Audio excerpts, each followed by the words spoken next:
Di suatu kota, tepatnya di gedung tinggi yang sedang terbakar, tiba-tiba seorang petugas dengan gagah berani melompat sambil menggendong seorang anak kecil. Malang, tali yang menahan mereka hanya mampu bertahan beberapa detik, sampai akhirnya putus, membuat keduanya terjatuh. Setelah mendarat, si anak langsung berlari ke orang tuanya, sementara si petugas sempat bengong lalu segera menanyakan pertanyaan-pertanyaan biasa seperti kondisi, nama, dan lain-lain. Namun keluarga itu hanya mengabaikan. Tiba-tiba terdengar suara yang memanggil nama si petugas. Dia pun menoleh dan melihat dua orang berpakaian serba hitam telah menanti, mengatakan bahwa kini si petugas telah siap ke alam baka. 귀인은 귀인인갑다. 매뉴얼대로 움직여주네. 어머니를 한 번만 보고 갈게요. 그래? 제가 할 말이 있어서 그래.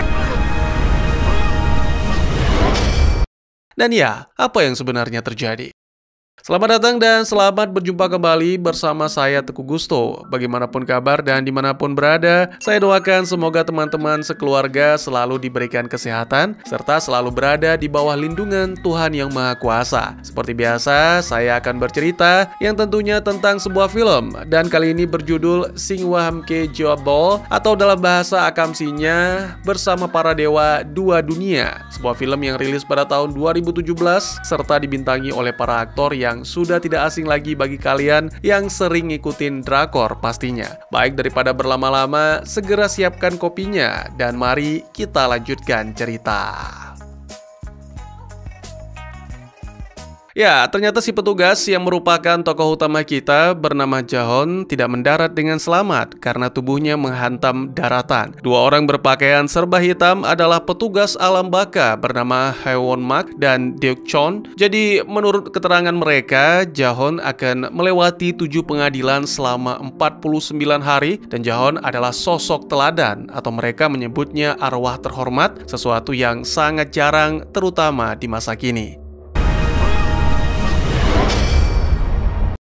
Sementara itu, ditampilkan petugas alam baka lain bernama Gang Rim muncul di rumah duka Jahon, di mana terlihat ibu Jahon terus menatap foto tanpa berkata sepatah kata pun. Suhong, adik Jahon, mencoba membujuk sang ibu untuk pulang karena peti mati akan segera dipindahkan, tetapi wanita tua itu tak bereaksi. 가자고. Di gerbang alam baka, Deok Chon menunjukkan kepada Jahon patung Dewa Yomrah, penguasa alam baka sekaligus hakim tertinggi. Lalu Gang Rim bergabung dengan mereka, memperkenalkan diri sebagai pemimpin tim yang sudah berhasil mereinkarnasi 47 jiwa selama seabad terakhir. Ia menyebut Jahon sebagai arwah sempurna atau paragon, tapi Jahon membantah. Meski begitu, arwah-arwah lain tetap memberikan jalan untuknya.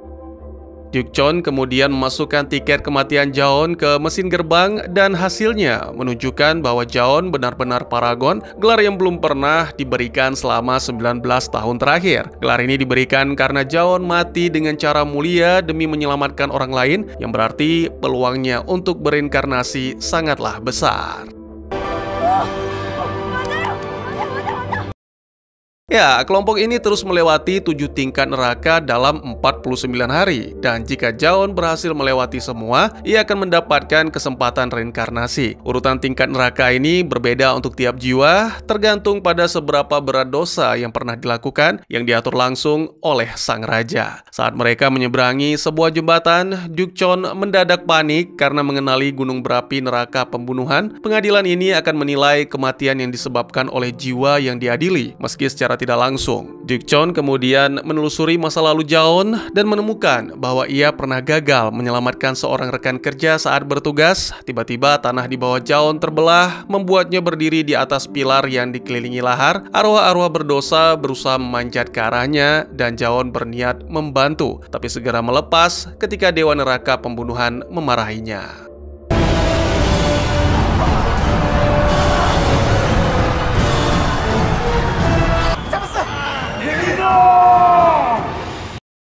Dua jaksa mulai membaca kasusnya, menjelaskan bahwa Jahon meninggalkan rekan yang terjebak. Seandainya tidak ragu dan tidak terlalu mengutamakan keselamatan sendiri, Jahon bisa bertindak lebih cepat dan menyelamatkan si rekan. Tapi api lebih dulu melalap semuanya sehingga bangunan itu pun runtuh. Biasanya pembunuhan langsung dihukum 50 tahun, tapi karena Jahon adalah paragon, hukumannya hanya 5 tahun waktu neraka. 결국 피해자가 안타까운 죽음에 이르게 된 사건입니다. Gangrim langsung membela Jaon dengan bertanya apa kata-kata terakhir rekannya. Jaon ingat bahwa ia sudah berusaha menolong, tapi rekannya malah meminta Jaon untuk lebih dulu menyelamatkan warga sipil yang terluka agar api bisa cepat dikendalikan. Gangrim lalu menunjukkan bahwa hari itu Jaon berhasil menyelamatkan 8 orang dan di media Jaon diakui sebagai pahlawan, hal yang tidak mungkin terjadi jika tetap bersama rekannya. Berkat ini akhirnya Dewan Neraka Pembunuhan pun memutuskan bahwa Jaon tidak bersalah. 지금 보시는 바와 같이 피고는 기억조차 잘 나지. 그리고 김장훈 그날 저녁 8시 뉴스에 나와 영웅이 되기도 했습니다.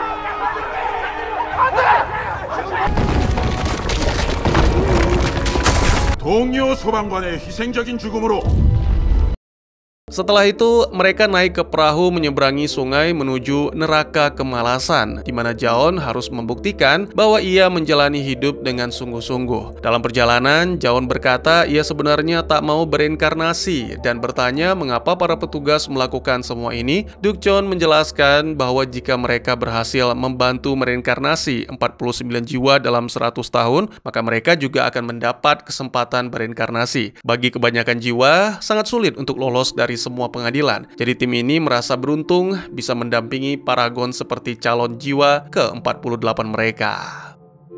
Tiba-tiba makhluk-makhluk menyeramkan muncul dari air mencoba menyerang, tapi Haewon Mak dengan sigap menyingkirkan mereka menggunakan pedangnya sambil menjelaskan bahwa makhluk-makhluk ini suka menangkap jiwa-jiwa baru. Mereka bisa mengenali jiwa baru hanya dengan menatap matanya. Lalu sebelum tiba, Gangrim berpesan pada Jaon untuk tidak membantah Dewi Kemalasan.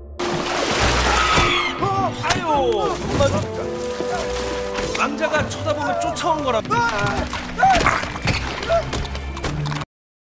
Pengadilan Kemalasan berlangsung di sebuah air terjun besar. Dukchon menyampaikan pembelaan indah bahwa Jaon tidak pernah bermalas-malasan. Hidup Jaon diputar di air terjun, memperlihatkan bagaimana kejadian seperti harus berurusan dengan sarang lebah, menolong hewan-hewan saat banjir, dan lain-lain. Sang Dewi terkesan bahkan mau membangun patung Jaon di sana. Lalu dia bertanya apa yang membuat Jaon tergerak membantu banyak makhluk hidup. Sayangnya, Jaon justru merusak suasana dengan jawaban jujur bahwa semua ia lakukan demi uang. 김자훈이에게 동상 세우자. 돈 때문이었습니다. Dengan rasa kecewa yang teramat sangat, Sang Dewi mengaktifkan sebuah mekanisme yang membuat Jaon terdorong jatuh ke air terjun, di mana jiwa-jiwa berdosa dimakan monster sungai atau dihancurkan penggilingan raksasa di sebuah pulau. Haewon Mak dan Gangrim segera terjun ke air untuk menahan platform itu, sembari Gangrim menambahkan penjelasan tentang kehidupan Jaon. Ia menjelaskan bahwa Jaon hidup dalam kemiskinan parah, sehingga hari liburnya pun digunakan untuk bekerja paruh waktu, seperti mengantar sayur atau supir ojek online.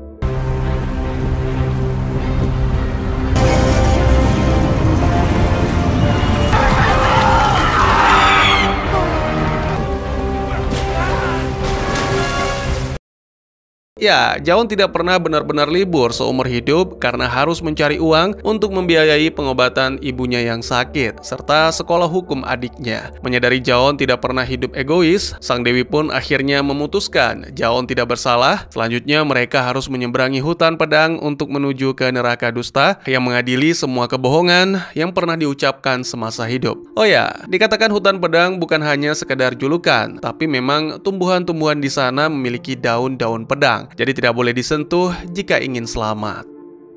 Namun tiba-tiba Gangrim mendorong Jaon ke arah pohon, membuat ranting-ranting pedang langsung menangkapnya. Jaon berteriak kesakitan saat ranting-ranting melukai tubuhnya, sementara Gangrim memarahi karena Jaon membantah Sang Dewi, padahal sebelumnya sudah diperingatkan. Haewon Mak lalu menggunakan pedangnya untuk membebaskan Jaon sambil mengingatkan untuk lebih patuh. Ia juga memberitahu Jaon bahwa jika semuanya berjalan lancar, Jaon bisa muncul dalam mimpi orang yang dicintai untuk mengucapkan selamat tinggal sebelum reinkarnasi. Dan ya, harapan itu membuat Jaon kini menjadi lebih serius.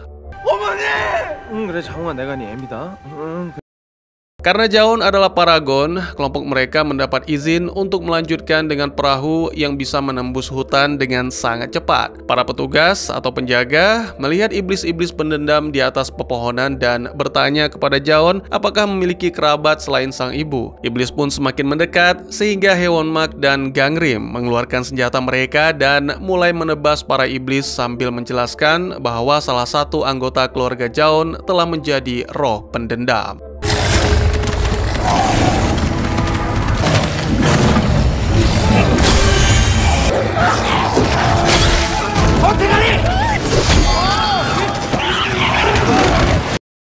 Dalam pertempuran, Gangrim nyaris terjatuh dan berpegangan di tepi perahu agar tetap bersama tim. Haewonmak berhasil menghabisi sisa iblis, memberi waktu bagi Gangrim untuk naik kembali. Kemudian, Haewonmak melancarkan serangan ke iblis yang hampir menangkap Jaon, mengenai sisi gunung hingga memicu longsor yang menutup sungai di belakang mereka, membuat iblis tertahan tak bisa mengikuti lagi.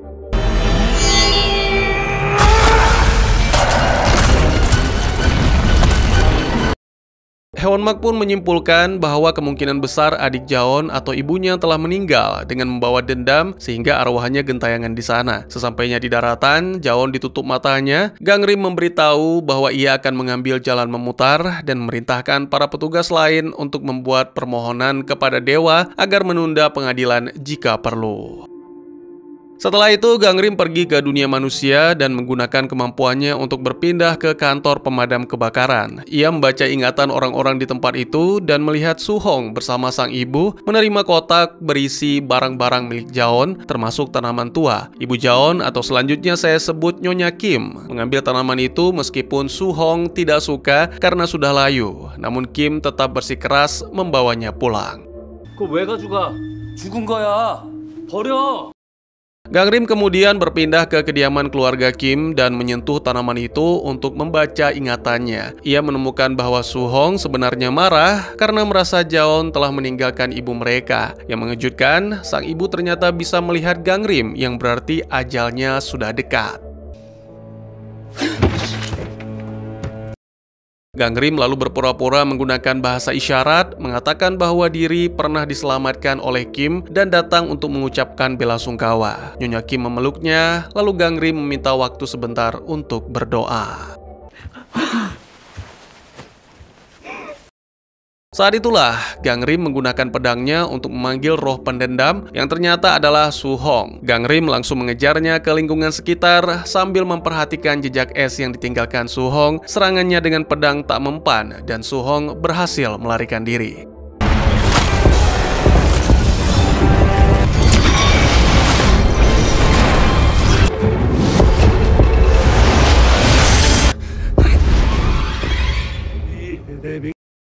Di alam baka, Jaon yang sudah jengah dengan penutup matanya akhirnya melepaskan, membuat para iblis bermunculan lagi. Namun makhluk-makhluk itu dengan cepat dilenyapkan oleh dua raksasa yang datang bersama Raja Yomra, yang mana datang dengan bertanya-tanya mengapa Jaon membawa iblis ke wilayahnya.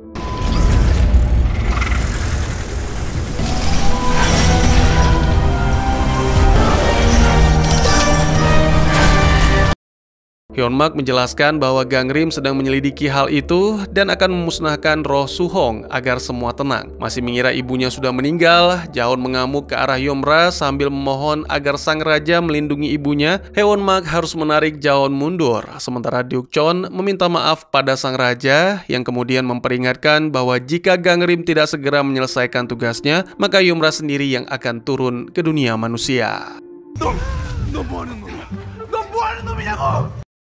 Sementara itu, di dunia manusia, Gangrim mendatangi markas tentara dan mendengar prajurit membicarakan Suhong yang membelot karena masalah kakaknya, seolah mereka tidak tahu dia sudah tiada. Kilas balik memperlihatkan Suhong yang dulunya teman baik bagi timnya dan juga seorang tentara yang hebat. Gangrim kemudian menyamar sebagai atasan dan menginterogasi Letnan Park, tetapi Park pura-pura tidak tahu keberadaan Suhong.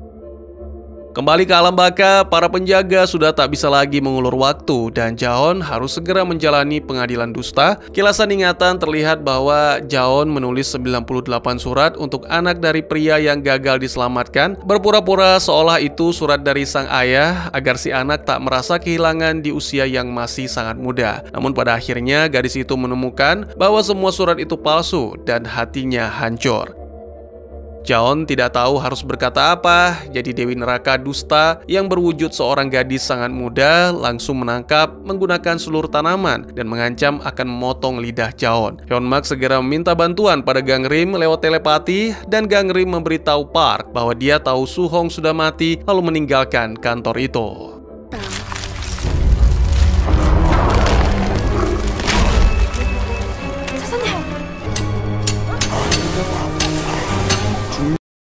Gangrim kemudian menghubungkan pikirannya ke Dukchon yang bicara lewat dirinya dan menjelaskan bahwa Jaon juga menulis surat-surat palsu untuk sang ibu seolah dia punya hidup bahagia bersama istri dan anak, padahal kenyataannya dia hanya budak korporat dengan gaji pas-pasan. Jaon melakukan ini agar sang ibu tetap bersemangat melawan penyakit dan itu memang berhasil karena kini Nyonya Kim bisa hidup normal. Lebih lanjut, surat-surat itu juga ternyata membuat si gadis kecil yang dulu ditinggal sang ayah tetap kuat menghadapi luka karena merasa ada yang menjaganya.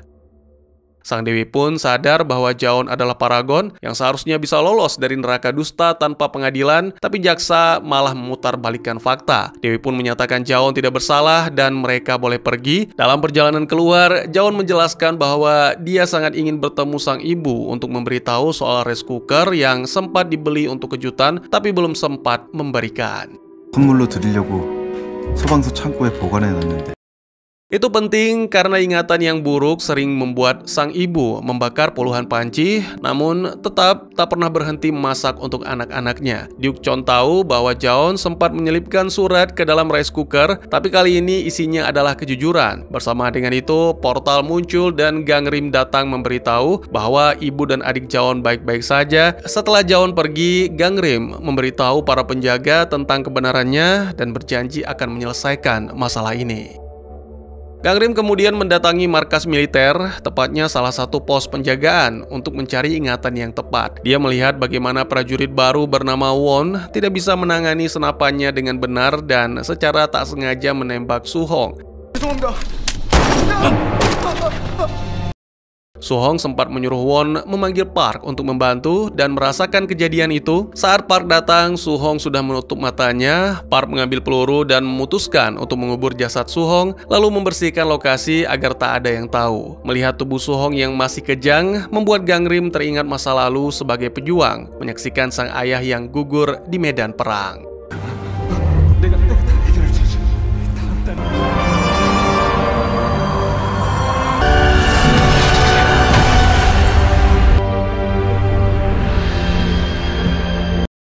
Saat kembali ke kota, Gangrim melihat para prajurit memberitahu Nyonya Kim bahwa Suhong kabur dari wajib militer, mengingatkan Gangrim terhadap ibunya sendiri yang dulu menangis atas kematian ayah Gangrim. Sementara itu di alam baka, rombongan menyeberangi neraka ketidakadilan yang sangat dingin yang mengadili orang-orang yang curang. Karena Jaon selalu suka menolong, dia lolos tanpa pengadilan, namun karena efek iblis, tiba-tiba gunung es di belakang mulai runtuh sehingga mereka harus lari menggunakan kereta gantung.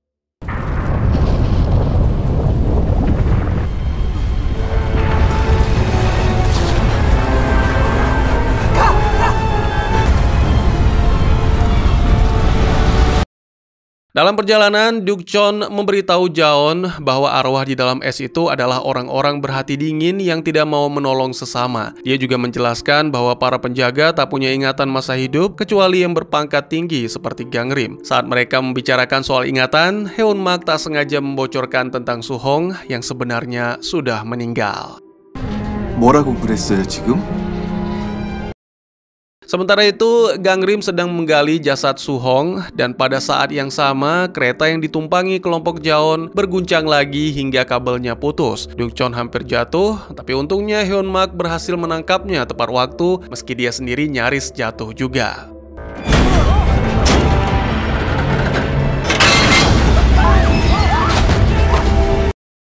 Jaon pun segera memanfaatkan kabel yang putus untuk turun dan menolong para penjaga, sambil mengumumkan bahwa dia akhirnya ingin bereinkarnasi demi bisa tetap bersama sang ibu yang kini sendirian. Di sisi lain, Haeunmak muncul di dekat Gangrim dan memarahinya karena menggali jasad Suhong alih-alih menghancurkannya, karena ini membuat dunia manusia jadi kacau. Gangrim membalas bahwa sang ibu berhak tahu kebenaran dan mengadakan pemakaman untuk melepas kepergian anaknya. Berdalih daripada aturan alam baka, Haeunmak pun mulai menyerang Gangrim, tapi serangan itu dengan mudah ditangkis, sekaligus mengembalikan Haeunmak. 태웁시다. Sementara itu, Park berusaha membujuk Won agar berlibur dulu sebelum para atasan melakukan pemeriksaan, tapi roh masih terus menghantui. Tak lama, Gangrim membuntuti Won ke sebuah klub dan melihat arwah pendendam bergantung pada bola disco atau apalah namanya. Saya anak rumahan gak paham gituan.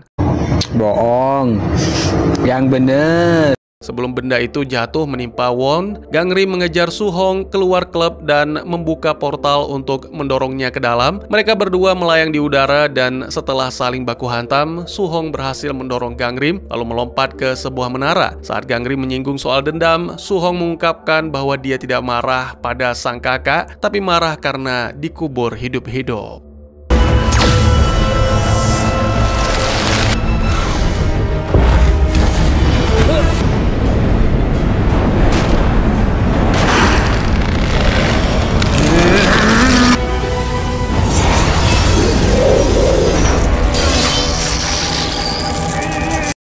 Gangrim pun teringat bagaimana ayahnya juga masih hidup ketika tewas tertimbun mayat-mayat di medan perang. Suhong kemudian merusak menara dan mematikan listrik seluruh kota.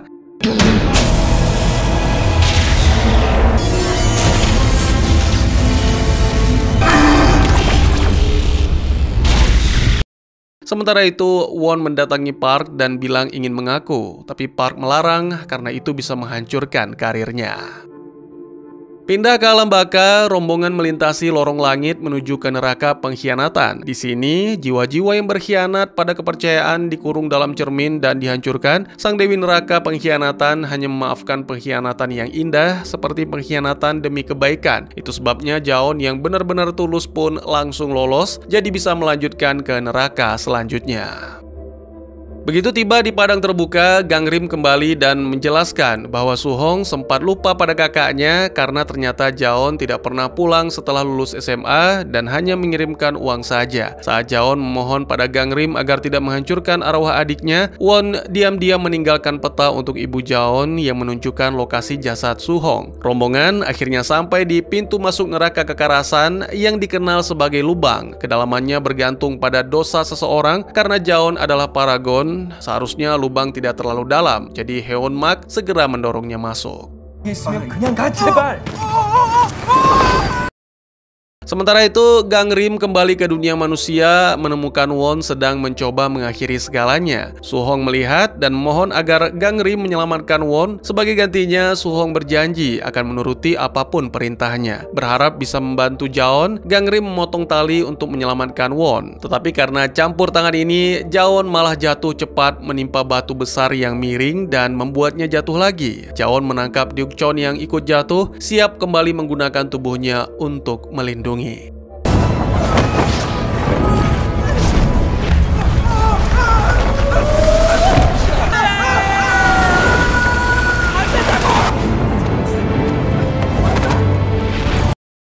dunia manusia, Suhong memaksa Gangrim memberitahu Won bahwa dia tidak melakukan kesalahan apapun dan tidak perlu menyesali masa lalu. Saat Won mulai tenang, kejatuhan di lubang pun berhenti dan Jaon beserta tim selamat.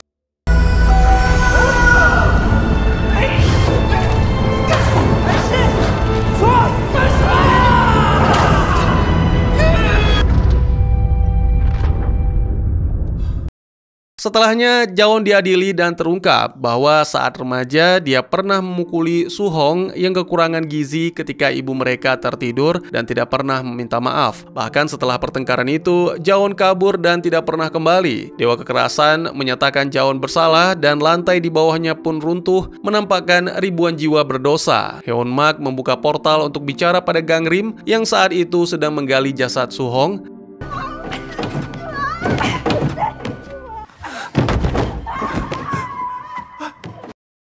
Gangrim minta mereka mengajukan pengadilan gabungan, jadi Do Chun segera melakukan. Ini berarti jika Jaon dinyatakan bersalah di sidang berikutnya, dia akan mendapat hukuman ganda dan para penjaganya akan dicabut hak istimewanya. Sang dewa pun setuju, jadi mereka harus menyeberangi padang gurun abadi untuk mencapai neraka ketidakbaktian atau durhaka.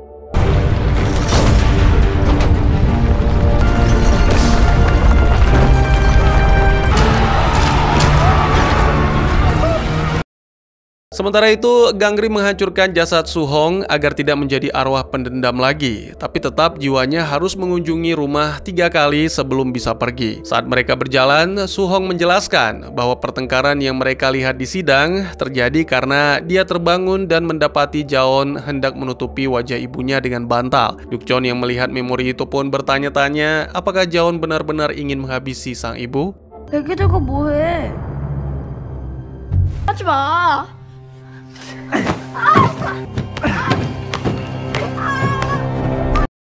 Ya, Jaon mengaku bahwa pernah ingin mengakhiri penderitaan seluruh keluarganya karena merasa sudah tidak punya harapan, bahkan sudah menyiapkan obat penenang untuk mengakhiri segalanya. Namun pada akhirnya dia tidak sanggup dan memilih kabur demi melindungi keluarganya, lalu bekerja keras seumur hidup untuk menebus kesalahan.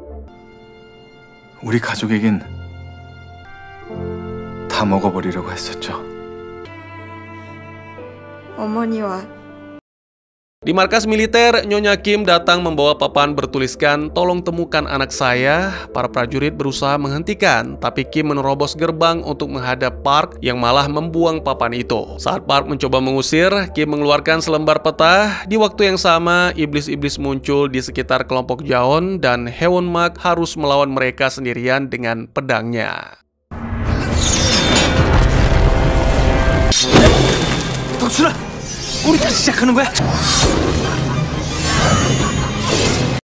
Park berteriak menjelaskan bahwa Su Hong adalah seorang desertir, lalu mendorong wanita itu sampai jatuh dan pingsan, sehingga dibawa ambulans. Melihat ini, Su Hong marah besar dan kembali menjadi arwah pendendam. Dia mendorong Gangrim dengan kekuatan besar sampai memicu gelombang kejut yang menjatuhkan para prajurit di markas dan menimbulkan badai pasir di alam baka. Tak lama, Su Hong kemudian berubah menjadi tornado raksasa yang mengamuk menghancurkan markas.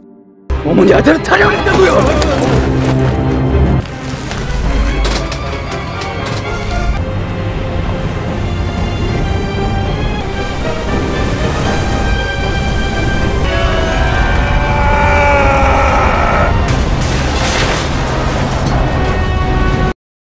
Gangrim menggunakan kemampuan teleportasinya untuk menyelamatkan semua prajurit kecuali Park yang berusaha kabur dengan truk. Saat dia mencoba melarikan diri, tornado Su Hong mengangkat truk itu dan menghancurkannya. Park terlempar, Gangrim sempat menangkapnya tapi terpental oleh hantaman truk. Kemudian kilat menyambar Park hingga pingsan dan Su Hong pun menangkapnya. Gangrim yang putus asa memanggil Haewon Mak yang tiba-tiba muncul dan melompat ke tengah tornado untuk menyelamatkan Park.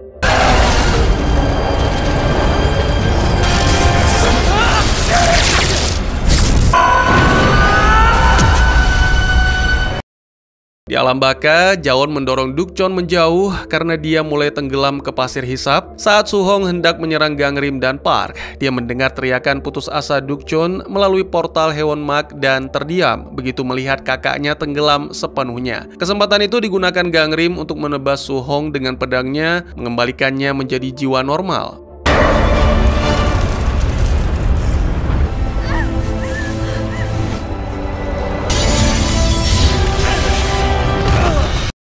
Di padang pasir, batu-batu besar muncul dari tanah dan Jaon pun selamat dari hisapan pasir. Dewa kematian yang juga Raja Neraka, Yumra, segera memutuskan bahwa Jaon bersalah karena pernah mencoba menghabisi ibunya. Saat Dukchon mencoba membela Jaon, Yumra mengungkapkan bahwa pada malam itu Nyonya Kim sebenarnya hanya pura-pura tidur. Kim sebenarnya ingin anak-anaknya punya hidup normal tanpa harus terus merawat dirinya. Jadi dia rela jika anak-anaknya benar-benar mau mengakhiri segalanya.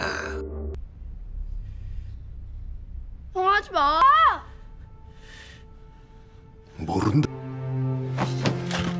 피고 김장 Jaon benar-benar hancur mendengar ini dan jatuh berlutut sambil mengakui bahwa dia pantas dihukum. Ketika para jaksa mulai membacakan vonisnya, padang pasir itu mulai runtuh dan terdengar suara memanggil ibu. 돌아오지 않는 이놈을 기다리면 말이다. 김자원. Ma. Ternyata Su-hong melihat semua ini melalui portal dan meminta izin pada Gangrim untuk mengunjungi ibunya dalam mimpi. Su-hong memperlihatkan seragamnya dan menjelaskan bahwa dia sekarang sudah menjadi jaksa di surga, jadi tak bisa lagi menemui sang ibu. Sambil menangis, ia bercerita betapa Jaon telah bekerja keras seumur hidupnya demi mereka berdua, lalu memohon agar ibunya mau memaafkan kakaknya. Seketika, Su-hong terdiam. Ketika mendengar ibunya berbicara, sang ibu berkata bahwa kedua anaknya tidak pernah berbuat salah dan semua ini adalah kesalahannya karena telah gagal menjadi seorang ibu. Dia pun meminta maaf lalu memeluk Su-hong dengan erat.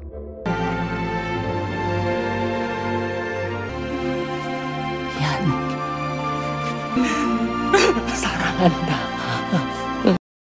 Melihat semua ini membuat Jaon tak kuasa menahan tangis. Raja Yumra menjelaskan bahwa dosa yang telah dimaafkan di dunia manusia tak bisa lagi diadili di alam baka, yang berarti Jaon dinyatakan tidak bersalah dan diberi kesempatan reinkarnasi. Saat cahaya turun menjemputnya, Jaon berterima kasih pada Dukchon, lalu akhirnya lenyap bersama cahaya itu.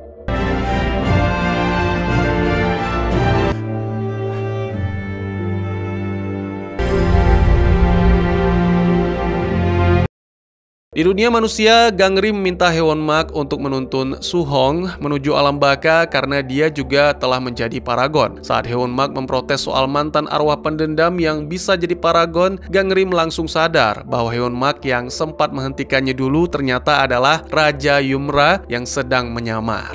묻혔다. 알려주시려고. 조금만 못 가요. Beberapa waktu kemudian, di rumah sakit, Gangrim meninggalkan sebuah paket untuk ibu Jaon. Isinya adalah rice cooker dan surat terakhir Jaon yang mengakui semuanya dengan jujur. Namun sang ibu tetap menerimanya dengan penuh rasa sayang dan tanaman tua yang ia simpan pun mulai tumbuh kembali. 왜 염라가 이승에 내려와 나를 시험하려 했는지. Di alam baka, Gangrim memberitahu timnya bahwa Su-hong akan menjadi reinkarnasi mereka yang ke-49. Setelah itu, dia dan Haewon-mak bersiap melawan semua penjaga di padang pasir demi bisa bertemu langsung dengan Raja Yumra.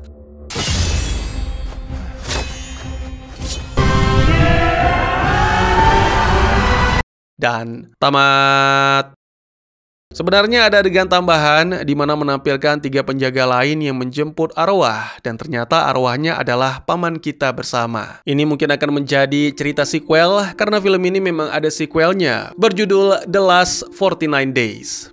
Perjalanan fantasi berdurasi 139 menit ini dengan deretan bintang ternama membawa penonton melewati 7 pengadilan di 7 gerbang neraka dalam 49 hari. Dan benar-benar terasa seperti naik wahana karena emosi yang naik turun. Ada momen yang menegangkan, sesekali mengundang tawa, tapi pada akhirnya benar-benar menumpahkan air mata. Saya sudah memperkirakan akan ada bagian yang sentimental, bagaimanapun tokoh utamanya digambarkan sebagai sosok teladan. Namun saya sama sekali tidak menyangka akan tersentuh sedalam itu. Benar-benar ini film main bawang.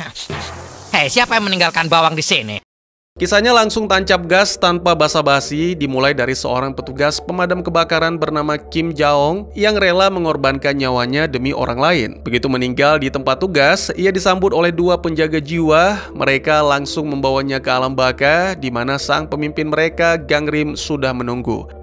Dari ketiganya, hanya Dukchon yang terlihat sangat antusias karena Jaong ternyata sosok paragon pertama dalam hampir 2 dekade, seseorang yang semasa hidupnya nyaris tanpa dosa besar. Ini membuat peluangnya untuk bereinkarnasi sangat tinggi dan bisa menjadi jiwa ke-48 yang berhasil mereka kawal menuju reinkarnasi. Bagi ketiga penjaga, menyelesaikan 49 kasus dalam 1 abad berarti tinggal selangkah lagi sebelum mereka sendiri mendapat kesempatan untuk dilahirkan kembali sebagai apapun yang mereka inginkan. Saya pikir film ini mengandung makna yang sangat mendalam tentang kehidupan manusia dan segala konsekuensi dari tindakan yang dilakukan. Melalui perjalanan Jaon di alam baka, kita diajak untuk menyadari bahwa setiap keputusan dalam hidup akan selalu membawa dampak baik di dunia maupun di akhirat kelak. Kisah ini secara tegas mengingatkan kita bahwa tidak ada satu perbuatan pun yang terlewat tanpa pertanggungjawaban. Di samping itu, film ini juga memberikan pelajaran berharga tentang arti pentingnya kasih sayang dalam keluarga. Jaon yang tanpa kenal lelah bekerja demi kebahagiaan ibu dan adiknya, menjadi simbol betapa kuatnya cinta dan pengorbanan seorang anak untuk keluarganya. Dari sini, penonton diajak memahami bahwa ketulusan dalam berbuat baik adalah sumber kekuatan terbesar yang dapat membantu seseorang menghadapi berbagai ujian hidup. Lebih lanjut, film ini secara jelas mengandung pesan moral yang tinggi tentang pentingnya kejujuran dalam kehidupan sehari-hari. Meskipun kebohongan yang dilakukan Jaon memiliki niat baik, yaitu melindungi perasaan keluarganya, pada akhirnya kebenaran dan kejujuran tetap menjadi jalan terbaik untuk menyembuhkan luka hati yang pernah ada. Pesan ini dengan tegas menunjukkan bahwa kejujuran, seberat apapun itu, pada akhirnya akan membawa kedamaian bagi setiap orang yang menerimanya. Film ini juga secara kuat menyampaikan pesan tentang pentingnya meminta maaf serta memaafkan kesalahan orang lain. Pengampunan yang diberikan Ibu Jaon menjadi bukti nyata bahwa kekuatan terbesar untuk menghapus luka masa lalu adalah keikhlasan dalam memaafkan dan keberanian dalam meminta maaf. Penonton diajak merenungkan bahwa memaafkan bukanlah tanda kelemahan, melainkan bentuk kemuliaan jiwa. Akhirnya, secara keseluruhan, film ini memberikan pemahaman bahwa hidup adalah sebuah perjalanan penuh arti yang harus dijalani dengan penuh kesadaran dan tanggung jawab. Setiap orang memiliki kesempatan kedua untuk memperbaiki kesalahan dan terus melangkah dengan melakukan kebaikan. Kisah ini menegaskan bahwa nilai-nilai seperti kasih sayang, kejujuran, pengorbanan, serta pengampunan adalah landasan utama menuju kehidupan yang damai dan bermakna. Bagaimana menurut kalian? Mungkin segitu saja teman-teman, terima kasih buat yang sudah menyaksikan. Silahkan memberikan komentar, bertanya, ataupun merequest kira-kira film apa yang menarik untuk dibahas, bisa lewat kolom komentar. Atau buat yang malu-malu bisa via DM ke Instagram saya di @tegugusto. Insyaallah pasti akan dibaca. Mari kita jadikan kolom komentar sebagai sarana penambah wawasan dan menciptakan jalinan persaudaraan, bukan malah menjadikannya sebagai tempat pembulian sehingga menciptakan permusuhan. Jangan lupa untuk dukung terus channel ini dengan cara share, like, dan subscribe, karena dukungan dari kalian sangat berharga bagi saya demi perkembangan channel ini. Saya Gusto, sampai jumpa di video selanjutnya. Tetap semangat, tetap bersyukur setiap hari. Dadah!